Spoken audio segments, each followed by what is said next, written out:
Thank you. And thank you for the invitation to come here and to talk to you. So probably I'm the less skilled computer scientist here, but maybe I have something to say about medical science.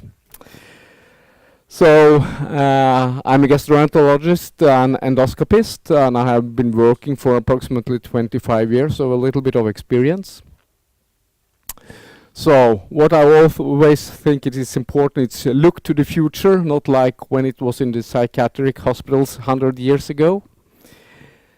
Here I will start to show you some example of the equipment that we are using.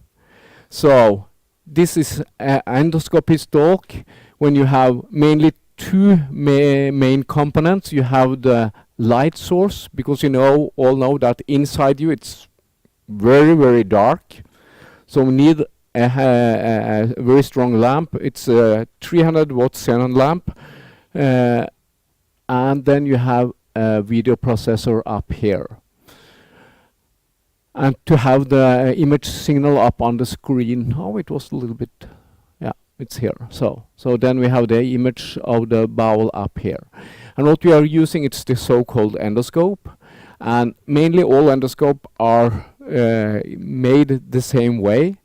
You have a shaft with two wheels on the shaft up. Here you have the shaft. So we are guiding the tip of the scope with the two wheels. This is one side wheel and one main wheel. And then you also turn the shaft with your right hand. And then you have this little tip down here on the right side where you have the light. So then you can clarify all the mucosa in the bowel. And of course, we need a lot of training down to the right side there. So I will just introduce you a little bit to the anatomy of the GI tract, or the gastrointestinal tract. So it's starting up at the mouth, and afterwards you have the esophagus, and then afterwards you're coming down to the stomach, the duodenum, the small bowel, the large bowel, which is the colon, and the rectum, and here is the end of it, the anus. And the this GI tract is characterized by different mucosa in the different parts of it. So we're going to focus on the mucosa, not on the lumen. So the first picture here shows the abnormal esophageal mucosa, and you'll see it's quite pale. And when you are moving down, you are coming to the junction between the stomach and the esophagus, and this is called the set line. So we see here is the esophageal mucosa, and this is a normal gastric mucosa. So it has quite a different color. Of course, as Stephen said, you can find abnormal findings everywhere in the GI tract. This is an example. You will see here the extension of the pale mucosa.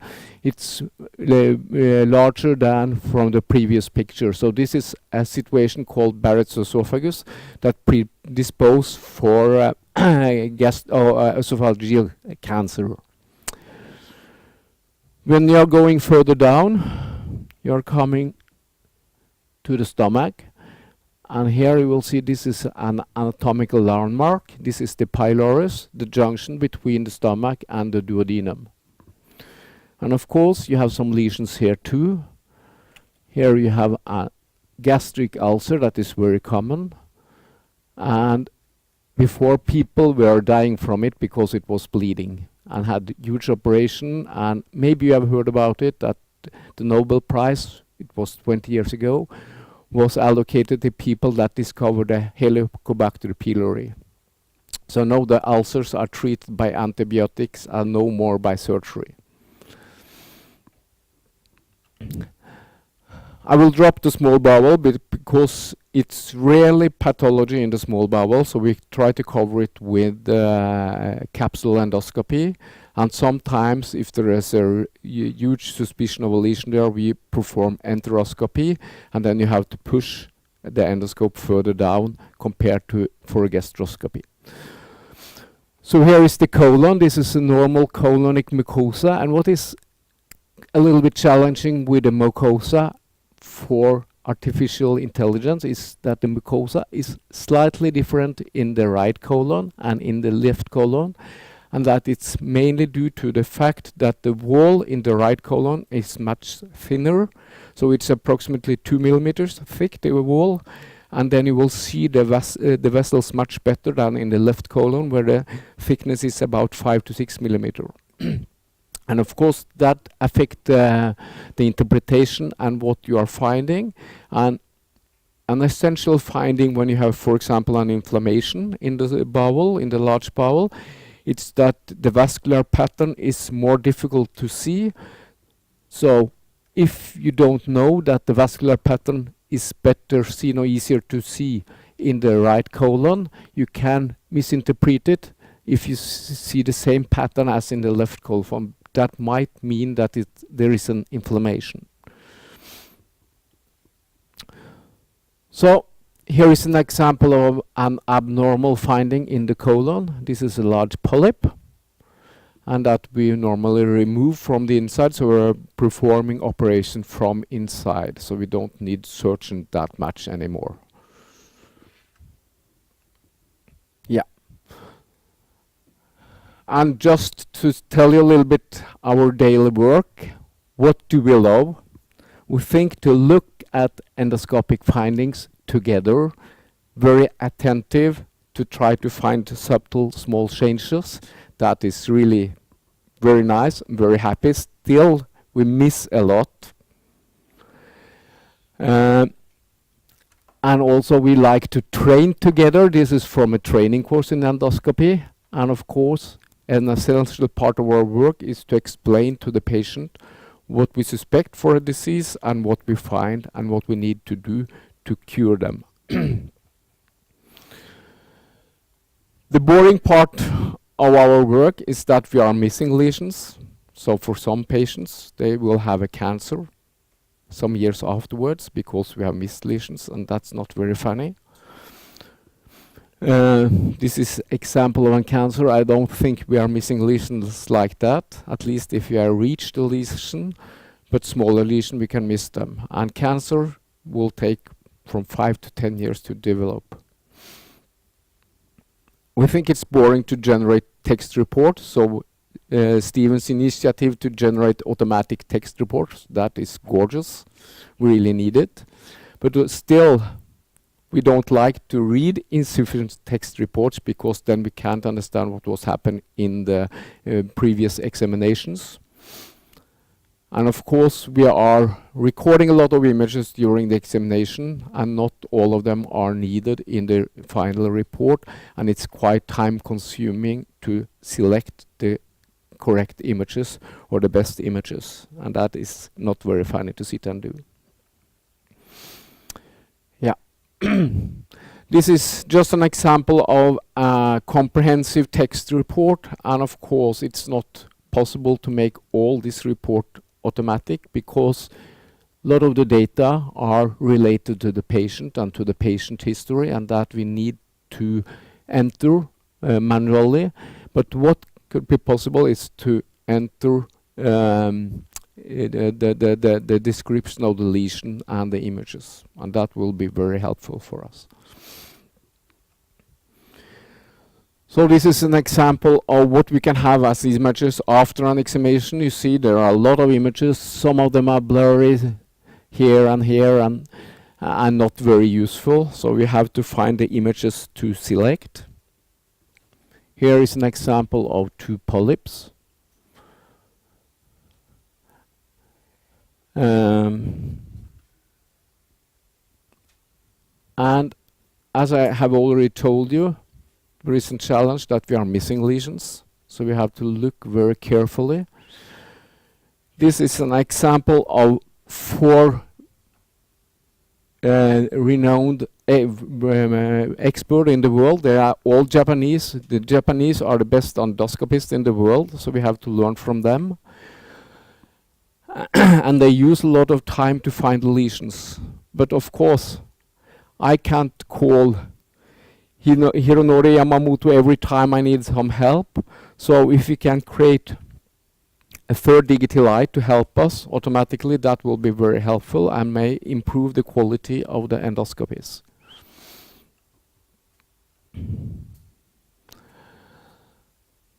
Here I show you a table that some possible lesion that we can detect in the GI tract, and there are not a huge mass of them. And this table shows that most of the lesions, they are similar in all parts of the GI tract. They are a little bit different visually, but for example, the mucosa, if you have a red mucosa and erythema, you can find it everywhere in all parts of the GI tract. For example, polyps that you have already seen, you can find it everywhere, but there are some lesions that are specific to some part of the bowel.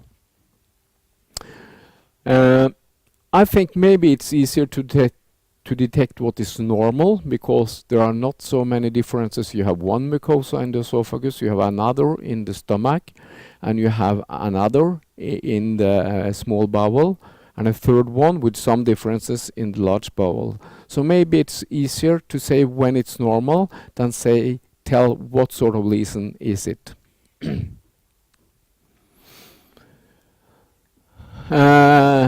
Yesterday evening, Henrik and we discussed a little bit about the ground truth, and that is a huge challenge.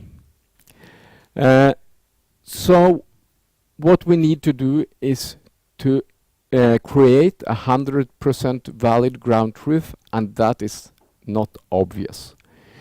Because we know from several studies from the last 20 years that there is a huge observed variation between endoscopists when they are interpreting lesions that they are detecting in the GI tract. So I don't know if all of you are familiar with the kappa value for agreement. So you know that a kappa value 0.4, 0.6 is not really excellent. And that's the most common kappa value for endoscopic findings. And when I discussed yesterday evening with Henrik, he thought that maybe you have the gold standard by the pathologist, but in pathology you have exactly the same problem. So in matter of fact, you don't have any gold standard, and that's a big issue. And there is also a variation in the confidence in the assessment. Of course, some of the polyps, for example, the previous one, I think that the agreement, if you are seeing a lesion like this, that is 100% agreement. Everybody will think that is a polyp. But you are looking at this image. What is this part? I'm quite sure that this is the appendix, but I think that if you just have this image, a lot of people will disagree with me, because it can be also a diverticula.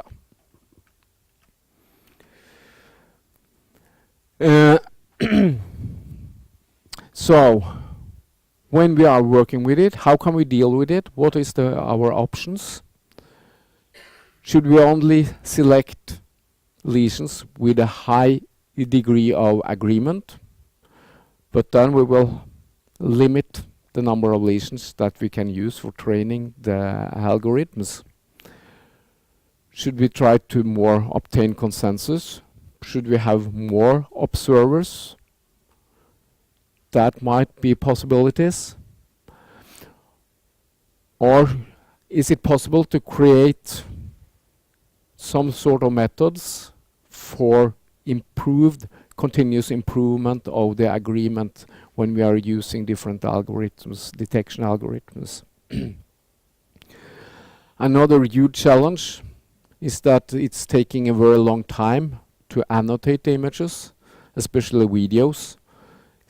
Photos like I have shown you, and to annotate polyps, I think if there is an obvious finding, I can annotate the polyp in 10 to 15 seconds, so that's not a very huge task. But if you are going to annotate a lot of images in a video, for example, that will take a lot of time, and you have to play and rewind the video several times to be sure that you have detected everything.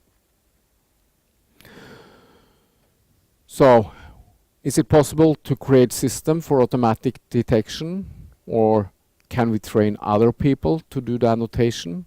Because I think most endoscopists and consultants, they are quite busy, so they don't really have the time to do it by themselves. I know I discussed with a colleague, a Japanese colleague last week, and they have trained students to do it, because I think that, for example, polyps, I have noticed that my colleague in Oslo at Simla, even though there are computer scientists, they have been quite good in recognizing polyps. So that's not, it doesn't, you don't need a really long experience to find them.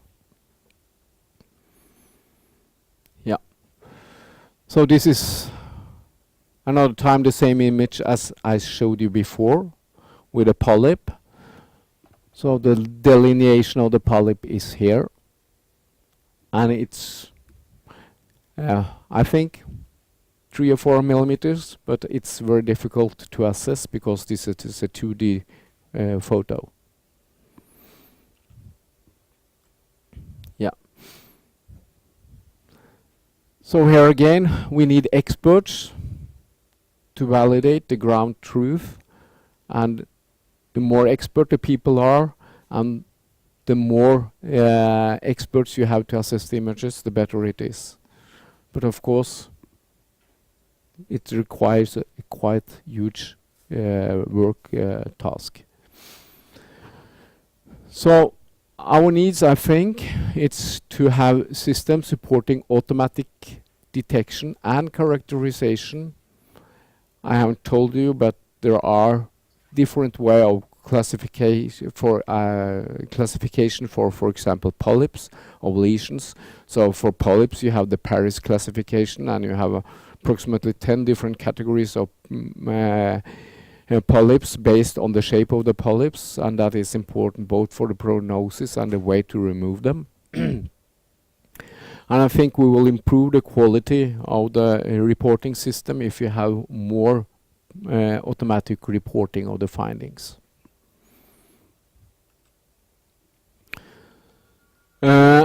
So my take-home message to you is that computer scientists and medical scientists, I think there are as enthusiastic both group about their science, but I think we have different ways of working and different way of looking at science, and so we need to understand each other and guide each other how to have a very good results for the best of the patient.